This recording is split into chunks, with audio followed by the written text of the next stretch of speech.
નમસ્કાર વિદ્યાર્થી મિત્રો, છેલ્લે આપણે પરમાણુ માટેના ક્વોન્ટમ યાંત્રિક નમૂનાની વાત કરી હતી.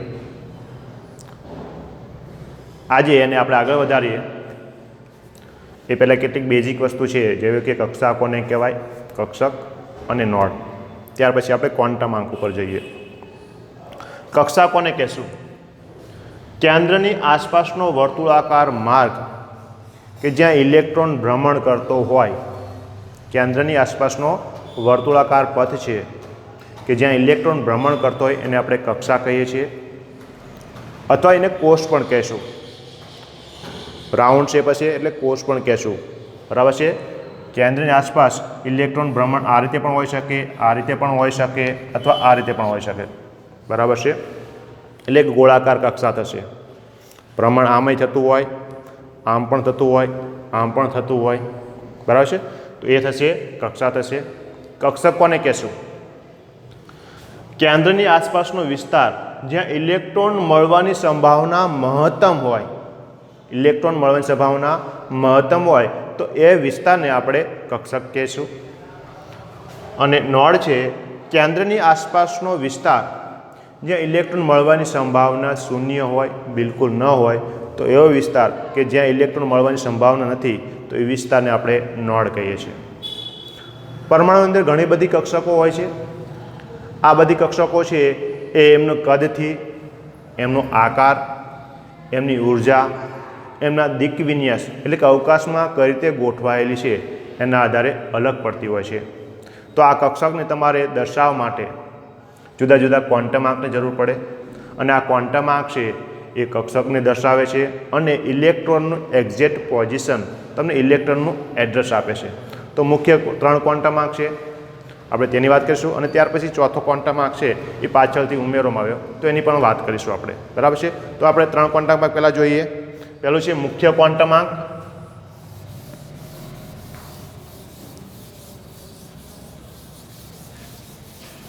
મુખ્ય ક્વોન્ટમ આંક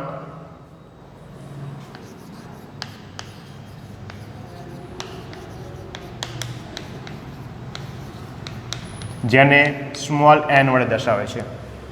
સ્મોલ n વડે દર્શાવે છે. જેનું મૂલ્ય છે એ ધન પૂર્ણાંક હોય. nનું મૂલ્ય છે ધન પૂર્ણાંક હોય. 1, 2, 3 ડેશ ડેશ ડેશ હોય. nનું મૂલ્ય ધન પૂર્ણાંક જ હોય, જેવું કે 1, 2, 3 ડેશ ડેશ ડેશ. nનું મૂલ્ય છે એ કક્ષકનું કદ અને ઉર્જા દર્શાવે છે. કક્ષકનું કદ કેટલું હશે, એની ઉર્જા કેટલું હશે એ દર્શાવે છે. nનું મૂલ્ય છે એ કેન્દ્રથી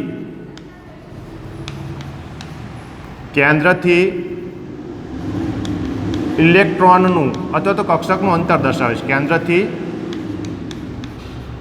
કક્ષકનું અંતર દર્શાવે. n મૂલ્ય શું દર્શાવે છે? કક્ષકનું કદ કેટલું છે, એ કક્ષકની ઉર્જા કેટલી છે, એ કક્ષકનું કેન્દ્રથી અંતર કેટલું છે એ દર્શાવે છે. જનરલી જેમ કેન્દ્રથી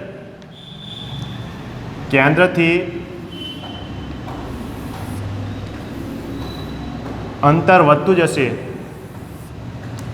કેન્દ્રથી અંતર વધતું જશે,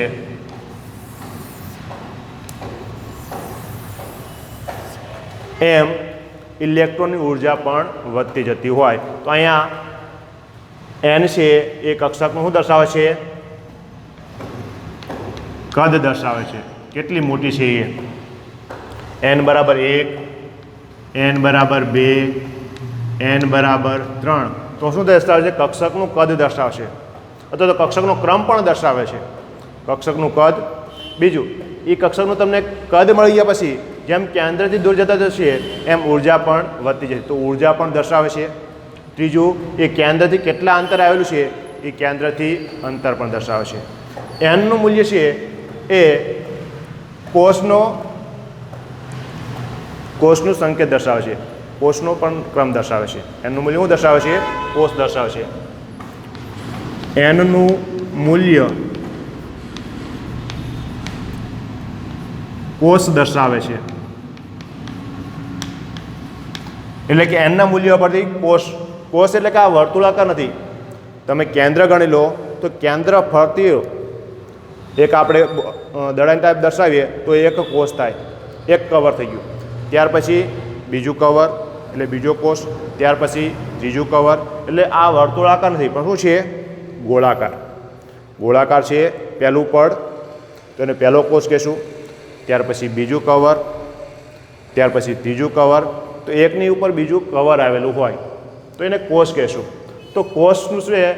એનનું મૂલ્ય છે કોષનો સંકેત આપે છે, કોષ દર્શાવે છે. માનો કે એન બરાબર 1 હોય, એનનું મૂલ્ય છે એના આધારે કોષનો સંકેત તમે આપી શકો, કોષનો ક્રમ આપી શકો. એન બરાબર 1 હોય તો એને આપણે કે કોષ કહીએ છીએ, 2 3 હોય તો કે એલ, એમ 4 હોય તો એન. આ રીતે કોષનો તમે સંકેત આપી શકો.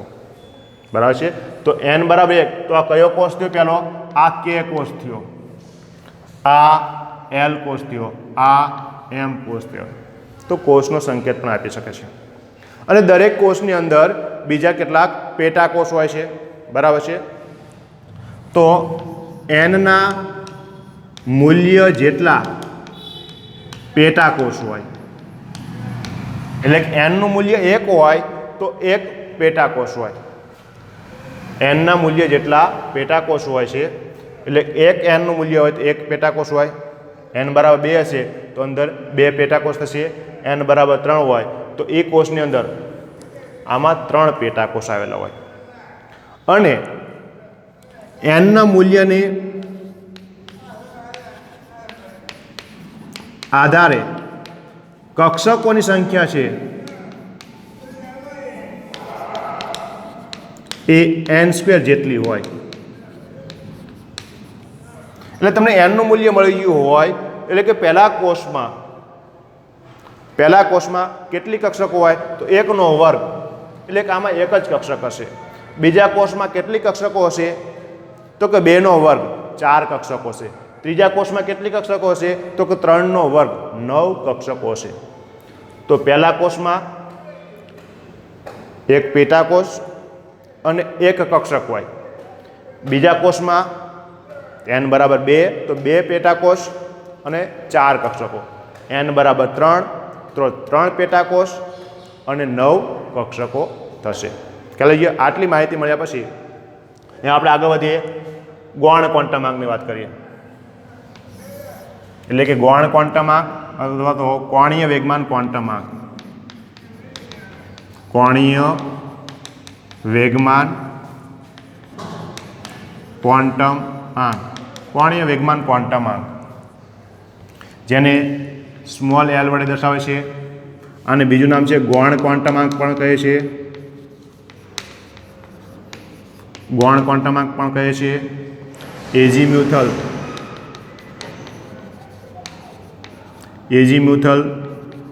ક્વોન્ટમાંક પણ કહે છે.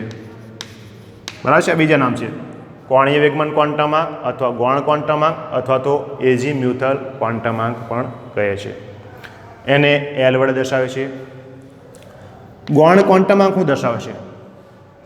ગૌણ ક્વોન્ટમાંક છે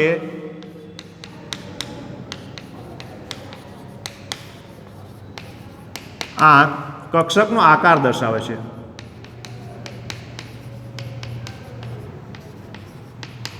કેવા આકારની કક્ષક છે એ દર્શાવે છે ગૌણ ક્વોન્ટમાંક. કક્ષકનો આકાર દર્શાવે છે. એલનું મૂલ્ય છે એ તમને મુખ્ય ક્વોન્ટમાંકથી મળે. એલનું મૂલ્ય છે એ 0 થી n-1 જેટલું હોય. એલનું મૂલ્ય છે એ 0 થી n-1 જેટલું હોય. એટલે કે n બરાબર 0 હોય, 1 હોય, n બરાબર 1 હોય તો એલનું મૂલ્ય 0 થી n-1 જેટલું. એલનું મૂલ્ય કેટલું મળશે?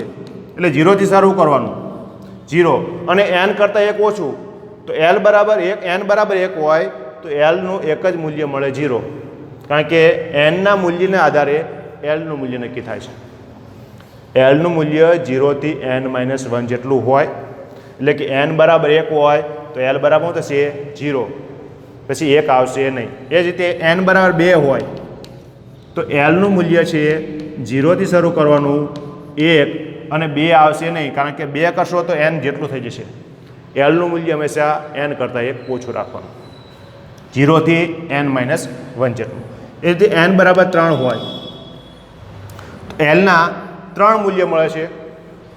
એલના 3 મૂલ્ય 0, 1 અને 2.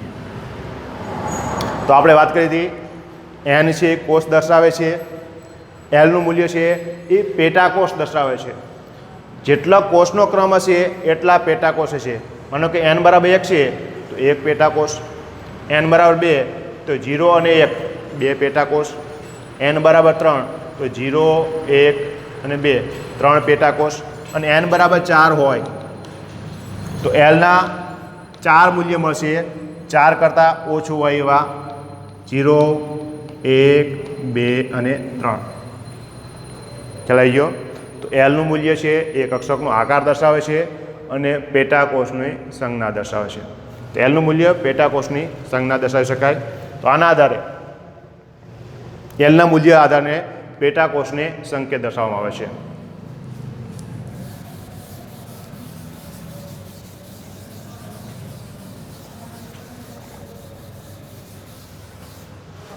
આ લખી શકીએ આપણે એલનું મૂલ્ય પેટાકોષનો સંકેત પેટાકોષને દર્શાવે છે. એલનું મૂલ્ય પેટાકોષને દર્શાવે છે. એટલે કે એલનું મૂલ્ય 0, 1, 2, 3, 4, 5 આ રીતે હોય તો પેટાકોષનો સંકેત આ આપણે યાદ રાખશું. પેટાકોષનો સંકેત એલ બરાબર 0 હોય તો એસ પેટાકોષ કહેશું, યાદ રાખવાનું. એસ, એલ બરાબર 1 હોય તો પી, 2 હોય તો ડી, એફ, જી, એચ. આ યાદ રાખશું. એલના મૂલ્યના આધારે પેટાકોષનો સંકેત મળે. એલ બરાબર 0 હોય તો એસ પેટાકોષ, 1 હોય તો પી, 2 હોય તો ડી, 3 હોય તો એફ, 4 હોય તો જી. તો તમને એનનું મૂલ્ય આપેલું હોય, એલનું મૂલ્ય આપેલું હોય તો તમે પેટાકોષનો સંકેત દર્શાવી શકો. માનો કે તમને એનનું મૂલ્ય આપી દીધું છે, અહીં એલનું મૂલ્ય આપી દીધેલું હોય તો પેટાકોષનો સંકેત શું થાય? માનો કે n બરાબર 1 હોય તો એલના 2 મૂલ્ય મળે. એલનું એક જ મૂલ્ય મળશે. n બરાબર 1 હોય તો એલનું એક જ મૂલ્ય મળશે 0, અને 0 માટે પેટાકોષનો સંકેત હશે n એટલે 1 અને 0 એટલે s, 1s પેટાકોષ કહેવાય. 1s પેટાકોષ કહેવાય. એટલે n બરાબર 2 હોય તો એલના 2 મૂલ્ય મળશે. કયા 2 મૂલ્ય મળશે? 0 અને 1. 0 અને 1 આ 2 મૂલ્ય મળે બીજા કોષમાં. તો n બરાબર 2, એલના 2 મૂલ્ય મળે. એટલે કે આને કહેશું આપણે 0 માટે એલ બરાબર 0 હોય તો 2s, અને એલ બરાબર 1 હોય તો આને કહેશું આપણે 2p. જે n બરાબર 2 છે એટલે આ મુખ્ય ક્વોન્ટમ અંક દર્શાવે છે, આ ગૌણ ક્વોન્ટમ અંક દર્શાવે છે.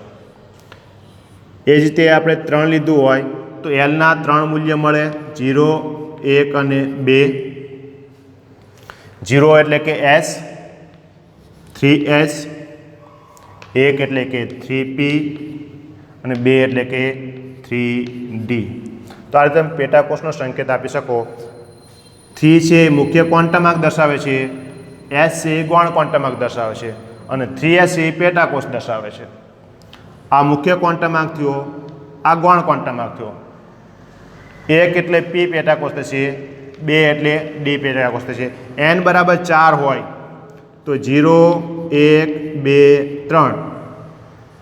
0 પણ કોની સાથે? n બરાબર 4 એટલે કે 4s. 4 અને 1 તો આને કહેશું આપણે 4p. 4 અને 2 4d. 4 અને 3 4f. આ રીતે પેટાકોષનો સંકેત તમે દર્શાવી શકો. એનો મતલબ n બરાબર 1 હોય તો અમે કેટલા પેટાકોષ મળે? એક જ પેટાકોષ મળશે, 1s. અહીંયા 1s પેટાકોષ રહેલો હશે. n બરાબર 2 હોય તો અહીં કેટલા પેટાકોષ મળશે? 2 પેટાકોષ મળશે. એક હશે 2s અને એક હશે 2p. n બરાબર 2 માં 2 પેટાકોષ મળશે 2s અને 2p અને n બરાબર 3 હોય તો એમાં 3 પેટાકોષ મળશે 3s 3p અને 3d ખ્યાલ આવી ગયો તો પેટાકોષની જે સંખ્યાઓ કોષનો જે ક્રમ હોય એટલા જ પેટાકોષ મળશે n બરાબર 1 માં 1 પેટાકોષ n બરાબર 2 માં 2 પેટાકોષ 2s અને 2p n બરાબર 3 માં 3 પેટાકોષ 3s 3p અને 3d મળે છે જો 1s 1 પેટાકોષ 2 પેટાકોષ 3 પેટાકોષ n બરાબર 4 હશે એટલે કે ચોથો કોષ હશે તો એમાં 4 પેટાકોષ મળશે કયા કયા 4 હશે 4s 4p 4d અને 4f ખ્યાલ આવી ગયો પેટાકોષ સંકેત આપતા અપાવે ત્યાર પછી આપણે ત્રીજો ક્વોન્ટમ આંક જોઈએ ચુંબકીય ક્વોન્ટમ આંક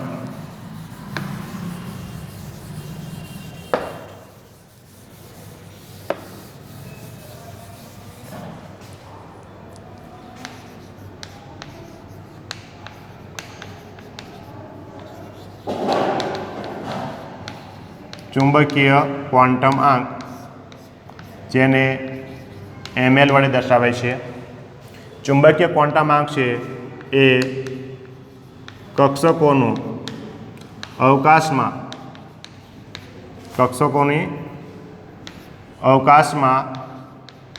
દિક વિન્યાસ કક્ષકોની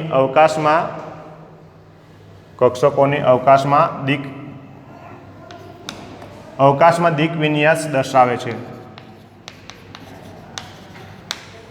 દિક વિન્યાસ એટલે કે અવકાશમાં કઈ રીતે ગોઠવાયેલો છે એ x અક્ષ પર ગોઠવાયેલો છે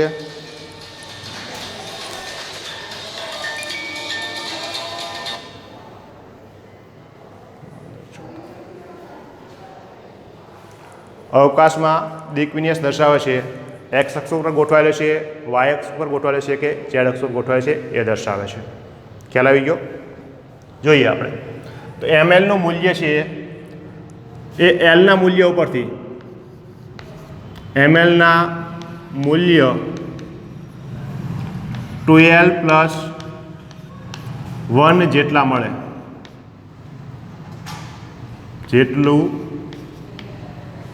ml ના મૂલ્યોની સંખ્યા છે ml ના મૂલ્યોની સંખ્યા કેટલા મૂલ્ય મળે તો કે 2l પ્લસ 1 જેટલા 2l પ્લસ 1 જેટલા મૂલ્ય મળશે ml નું મૂલ્ય છે એ -l થી પ્લસ l જેટલા મળે -l થી પ્લસ l જેટલા ml ના મૂલ્ય મળશે એનો મતલબ કે તમને l નું મૂલ્ય ખબર હોય તો તમે ml નું મૂલ્ય મેળવી શકો અને ml નું મૂલ્ય શું દર્શાવે છે કક્ષકોની અવકાશમાં દિનવેશ અવકાશમાં કક્ષકો કેટલી રીતે ગોઠવાયેલી છે એ મૂલ્ય મળશે એટલે કે કક્ષકોની સંખ્યા છે અહીંથી તમને મળશે l ના મૂલ્યથી પેટાકોષની સંખ્યા મળશે પેટાકોષનો સંકેત મળશે પણ ml ના મૂલ્ય છે એ હવે કક્ષકોની સંખ્યા કેટલી છે એ કક્ષકોની સંખ્યા દર્શાવે છે માનો કે l બરાબર 0 હોય તો ml ના મૂલ્ય છે 2l પ્લસ 1 l બરાબર 0 મેં કીધો તો આ 0 એટલે એક જ ml નું એક જ મૂલ્ય મળશે અને એ મૂલ્ય હશે 0 -l થી પ્લસ l -0 થી પ્લસ 0 થી એટલે એક જ મૂલ્ય મળે l બરાબર 1 તો ml ના છે એ કેટલા મૂલ્ય મળશે તો કે -l થી પ્લસ l એટલે કે આ એક મેં કીધું તો 3 મૂલ્ય મળે તમને એટલે કે -1 0 અને 1 અને l બરાબર 0 હોય તો s પેટાકોષ થાય અને s પ્રકારની એક કક્ષક મળે s પ્રકારની કક્ષક કેટલી હશે s પ્રકારની એક કક્ષક મળશે l બરાબર 1 હોય તો p પ્રકાર થશે અને p પ્રકારની 3 કક્ષકો હશે કારણ કે 3 મૂલ્ય મળે છે ml ના તો 3 p કક્ષકો હશે l બરાબર 2 હોય તો ml ના કેટલા મૂલ્ય મળશે -l થી પ્લસ l એટલે -2 -1 0 +1 અને +2 અને l બરાબર 2 હોય તો d કક્ષક થશે અને d પ્રકારની કેટલી કક્ષકો થશે 5 કક્ષકો થશે કેટલી થશે 5 કક્ષકો. ડી પ્રકારની 5 કક્ષકો થશે. એલ બરાબર 3 હોય તો એમએલના કેટલા મૂલ્ય મળશે? એમએલના મૂલ્ય મળશે -L થી +L સુધીના. -3, -2, -1, 0, +1, +2 અને +3. અને એલ બરાબર 3 એટલે કે એફ કક્ષકો થશે. એલ બરાબર 3 એટલે એફ કક્ષકો. અને એફ પ્રકારની કેટલી કક્ષકો હશે? 7 કક્ષકો હશે. એફ પ્રકારની કેટલી કક્ષકો છે? 7 કક્ષકો છે. તો એમએલનું મૂલ્ય છે એ એલના મૂલ્ય પર મળે -L થી +L સુધીનું. -L થી +L સુધીનું. અને એના આધારે કક્ષકોની સંખ્યા મળશે. એટલે કે એસ પ્રકારની કક્ષક કેટલી હશે? 1. એસ પ્રકારની કક્ષક કેટલી હશે? 1 હશે. તો પહેલા કોષમાં 1 પેટાકોષ અને 1 કક્ષક. બીજા કોષમાં 2 પેટાકોષ. કક્ષકો કેટલી થશે? તો એસ પ્રકારની હંમેશા 1 જ હોય અને પી પ્રકારની હોય 3. તો 3 ને 1 4 કક્ષકો થશે. આપણે કીધું હતું ને કે કોઈ પણ કોષમાં એનના વર્ગ જેટલી કક્ષકો હોય તો અહીં બીજા કોષમાં 4 કક્ષકો હશે, જેમાં એસ પ્રકારની 1 હશે અને પી પ્રકારની હશે 3. કારણ કે એસ માટે એમએલના મૂલ્ય કેટલા મળશે? 1 જ મળશે. અને એલ બરાબર 1 માટે એમએલના 3 મૂલ્ય મળશે, એટલે કે પી પ્રકારની 3 કક્ષકો થશે. ત્યાર પછી વાત કરીએ આપણે એન બરાબર 3. તો મુખ્ય કોષ એન બરાબર 3 હોય, મુખ્ય ક્વોન્ટમાર્ક 3, તો પેટાકોષ કેટલા થશે? 3. પણ કક્ષકો કેટલી થશે? આપણે કીધું 3 કોષ પેટાકોષ હોય તો કક્ષકોની સંખ્યા છે એ એનના વર્ગ જેટલી કક્ષકો હોય. એટલે કે 1 એસ પ્રકારની, 3 પી પ્રકારની, 3 ને 1 4 અને 5 કક્ષકો છે ડી પ્રકારની છે. તો 5 ને 4 9 કક્ષકો હોય. કેટલી કક્ષકો હોય છે? એન બરાબર 3. ત્યારે એનનો વર્ગ એટલે કે 9 કક્ષકો. એનનો વર્ગ 9 કક્ષકો હોય. એન બરાબર 2 તો કક્ષકો કેટલી છે? એન બરાબર 2 તો કે એનનો વર્ગ 4 કક્ષકો હશે. એનનો વર્ગ 4 કક્ષકો. આમાં 4 કક્ષકો હશે. કયા પ્રકારની છે? તો એસ પ્રકારની કક્ષક હંમેશા 1 જ હોય. પી પ્રકારની કક્ષકો 3 હશે. ડી પ્રકારની કક્ષકો છે 5 હશે. આ યાદ રાખવાનું.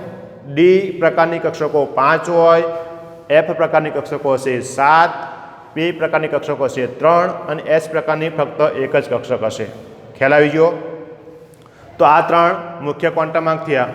અને ચોથો ક્વોન્ટમાર્ક છે એ સ્પિન ક્વોન્ટમાર્ક છે.